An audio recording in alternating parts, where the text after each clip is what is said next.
Hello and welcome to another riveting edition of the Drywall Podcast. I'm your host, Nick Harmon. I've been in and around the drywall industry for more than 20 years, worked in the union and had piece rate jobs, and also own my own company. Today on the Drywall Podcast, I'm excited to introduce Rob Mack, or Robert McLaughlin of McLaughlin Drywall to you. Robert McLaughlin is a lifelong drywall finisher. He's had some time working in Alaska. He's worked for his father, and he's a third generation drywaller. Yes. Well, why did that business dissolve? I was irresponsible, right? Irresponsible, yeah. Irresponsible. I was an irresponsible business owner. I mean, that's just the facts. I mean, I, squandered my money on frivolity and, I didn't manage my labor correctly. Yep. It's challenging. It's challenging. Yeah, it's challenging. It's a whole learning thing. I mean, I never ran a business. I waited until I was 37, Right. Yes. Robert is extremely funny, and I had a fantastic time talking with him. The Drywall Podcast is brought to you today by Fresco Harmony, making walls better since 2004. If you'd like to be a guest on the Drywall Podcast or have questions for us or anything, you can email us at info@frescoharmony.com. Without further ado, hair down. Robert McLaughlin. I'm telling you, man, you are an attractive fella, especially when that hair comes down. Hey, you sound like the old lady. Yeah.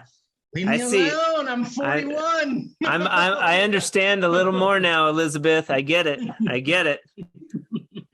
So Elizabeth does school normally on Zoom, so she's kind of familiar with all of this. But this is your first Zoom meeting, yeah? Oh yeah, I've never, Beautiful. I did a podcast with Alex Collmore and Caleb Blair, and they were going to do a podcast thing, start a podcast up, but they're not drywallers. So I think I was definitely stoned, and then I got drunk, and then I had to go to the bathroom and throw up, and then that was the end of that podcast that day. That was it, one and done. Yeah, one and done. One and done with that podcast. That sounds like an interesting podcast. Is that float? Went to the bathroom. We lost Robert. Now, what was the premise of that podcast? Oh gosh, I can't even remember the name of it. Man, it was I mean, they wanted to do the same thing that you're kind of doing, just kind of reach out and make friends and talk with drywall dudes. No, not construction. With construction crazies. Okay, there's a couple. Period. Yeah. See, now construction's a little tougher because there's some actual pretty decently done, organized, professional construction podcasts out there. I have an advantage here because there's like no drywall podcasts out there. Yeah, I think you had somebody on that made a podcast before, right? Yeah, Flat Butts, Bill. Yeah. His and my podcast is actually pretty good. We're the same age, and we bullshit about like TV and being 46 and stuff like that. He's a great podcaster too, and his the Flat Butts podcast is a really good one. But he's in Canada, so I'm still the only one in the nation. But we've had some great guests, and you're going to be number 12. Holy smokes, I'm number 12. So I'm like freaking blowing through, and there's no shortage of like crazy drywall dudes. I just messaged Mudman Dan. We're gonna get him going. I've got Masterpiece Finishers coming on tomorrow. He's a cool dude. He's a little younger, but he plays like bluegrass. Nice.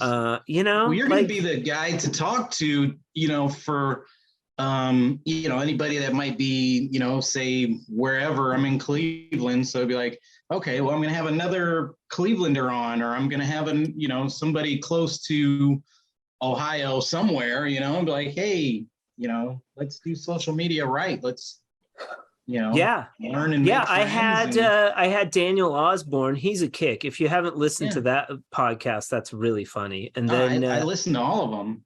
Oh, have you? Yeah, they're pretty. Except for I was up to Daniel, the guy after Daniel Osborne. He was was it Joe ex-heroin addict or something like that? Oh yeah, Justin McPadden. Justin McPadden, and I never knew him before. Yeah, but, I went over there and signed in on his the hub. Yeah. Which whatever, share, follow, like, whatever you should do. I mean. Okay, cool. See, that's so cool that it's like spreading like that. Because I mean, not everybody goes on and says something or likes it. I don't know who's fucking listening. I mean, maybe, in the podcast, it's like, oh, so many people have tuned in and listened to that, but that's just on Podbean. I don't know who's listening on Spotify or Apple Podcasts or YouTube. YouTube, I can find out, but it's interesting. And Daniel and Justin are both from Florida, and they knew each other. Yeah. So it's already happening. I mean, shit, if I did this every week for a year, I'd have 50 podcasts. That's crazy. You'd know everybody. The man that knows everybody in drywall around the country. Like I'll pick them bitches off one by one. Like I will sell Fresco Harmony to each individual drywaller in the world. Yes. And I'm surprised too that I don't even know how long Fresco's been out, but I mean, you've been obviously probably messing around with it for, I would say, a decade, right? Like, well, you can ask me. Yeah. Oh, how long? How long have you been messing around with that? You're talking to the guy. Yes. You are the guy. 17 years, if you can believe that. Yeah. Oh my God. You know what's funny? What's funny is one of my first jobs was I was actually in Oregon, and I did a job where I colored some mud and I did the background of a fireplace. And it kind of didn't turn out because I didn't have the sealer dialed in yet. But one of my first jobs, I got in trouble with alcohol, and I was given community service, and they needed the ceiling redone at the the fireman place in Crested Butte, Colorado. And I was like, why don't I throw some blue in this mud? And so I busted some community service, and I got to do a ceiling at the same time. Hell yeah. I've done some community service myself. I know you didn't ask that question, but we're probably out there. There's probably a few there's probably a few drywallers out there that have maybe had done a little community service. I would venture of a cop car at one point or not, I don't know. Yeah. Oh yeah. Yeah. No strangers to the back of a cop car or teetotaling. Yes. Robert McLaughlin. So you are 41 years old. Yes. How did you get your start? Are you first generation? Oh Lord, no, I'm third generation. Oh wow, there's a whole bunch of McLaughlin drywallers out there. There's a whole bunch. Nice. Actually, my So your granddad. My dad's father. Okay. My grandpa was doing it. His name was Curly. Old Curly. Old Curly. Yeah. And where was he doing drywall? He was from Pennsylvania. Okay. And he was doing drywall in Pennsylvania somewhere. Now, this is way before my time. And all these stories, I was like from 6 years old or whatever, he was dead by the time I was 8. Okay. This was probably in the 60s. Yeah, probably in the 60s and 70s, a little bit in the 80s. I know, once you start producing offspring as a drywaller, they start ending up on the job site. That's just how it happens. It's drywallers don't make any money, and then it's cheaper than a babysitter. Yes. It's like, you know what? Hey, if you're going to be here, spot some screws. My first job was to spot some screws, but I couldn't reach above the 4-foot flats. Yeah, you were just hitting the bottom board. I had to get up on stilts. Okay, all right. And that's when, I realized my feet are way too small for those things. And I just hugged the wall, you just hug the wall. Yeah. just walk. The old man gets out the duct tape and just runs a few laps around you. Oh my God. Get on with it. No, my dad, did you get on with it, boy? Can't be too different than some of the journeymen that I worked for, man. They were horrible. Oh no, there's some training program they all had to go through. They haven't accepted me yet, but no. I'm waiting. No, it's the hair. Yeah. So Curly was first generation drywaller in your family, and then your dad took over. Yep. Okay, and then he was a drywaller. Where was he drywalling out of? Yep, James Kessler. He was out of Elyria, Ohio,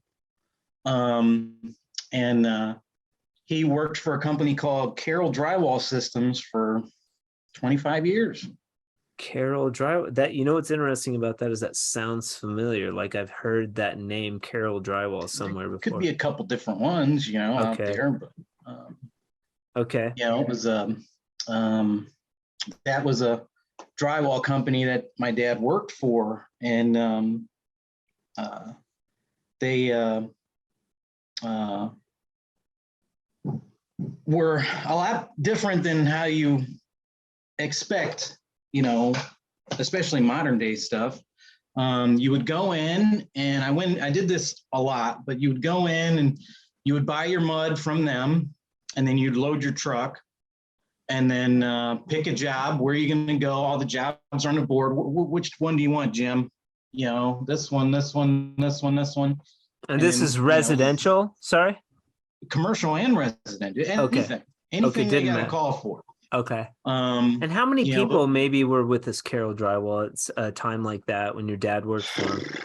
Anywhere between 30 and 40, I would say. Okay. My dad always kept a big crew, usually between 6 and 10 guys, and there was 3 or 4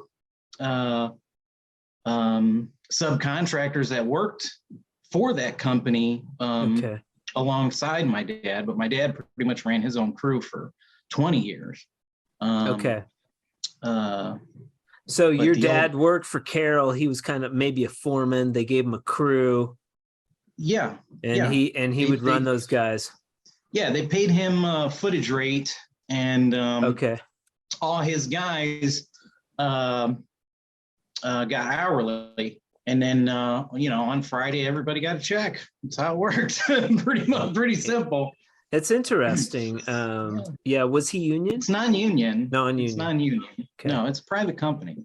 Okay. It's still in business today. My brother is actually working for his son. Roger Carroll started the business, and then his son took over. Interesting. And my brother, Brian Kessler, is now contracting under his son. What? Carroll, how do you spell that? Carroll.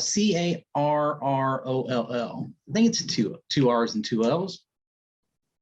Roger Carroll. Interesting. And then your bro is now working with that same company? Yeah. They're still in business. They moved shops. They changed from Elyria to about 20 minutes away.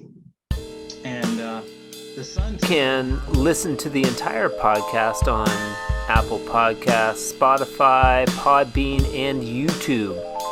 Special thanks to Robert McLaughlin for being on the Drywall Podcast, and to help take us out, the Dark Lord himself, the Devil. Thank you, Nick. It's refreshing to be on the surface. Thank you for joining the Drywall Podcast today, and back over to you. Thank you, Devil, for those kind words. Now, here's a few more from our host, Nick Harmon. This podcast is brought to you by Fresco Harmony. Fresco Harmony is the world's first color joint compound system to create beautiful walls whether you're going over existing painted texture or level 3 finished drywall. This is my new least favorite place I've ever been. I spent a lot of time here. But trust me, it doesn't get any better. If you have any questions or comments for the Drywall Podcast, feel free to email us at info@frescoharmony.com. I hope you have a fantastic day, and remember, keep drywalling.